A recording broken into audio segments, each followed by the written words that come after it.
Hi అందరికీ. బ్లౌజులు ఎన్నైనా ఇంట్రెస్ట్గా కుట్టొచ్చు, కానీ హెమ్మింగ్ చేయాలంటే మాత్రం అస్సలు ఇంట్రెస్ట్ రాదు నాకైతే.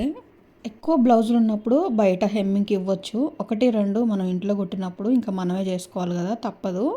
ఒక్క బ్లౌజ్కి హెమ్మింగ్ చేసేలోపు ఇంకొక జాకెట్ కుట్టొచ్చు కదా అనిపిస్తుంది నాకైతే. మీకు ఎప్పుడైనా ఇలా అనిపించిందా? అనిపిస్తే కామెంట్ చేయండి.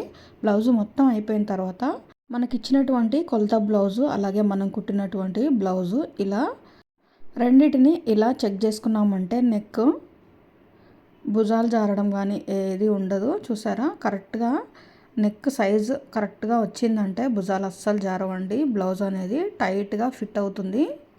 ఇదంతా కరెక్ట్గా ఫిట్టింగ్ రావాలి అంటే మనం కట్ చేసేటప్పుడు జాగ్రత్తగా కొలత బ్లౌజు చూసుకుంటూ కట్ చేసామంటే బ్లౌజ్ అనేది పర్ఫెక్ట్గా కుదురుతుంది. కస్టమర్స్ రిపీటెడ్గా మన దగ్గరికి వస్తారు. వీడియో నచ్చినట్టయితే చిన్న లైక్ ఇచ్చేయండి, సబ్స్క్రైబ్ చేసుకోండి.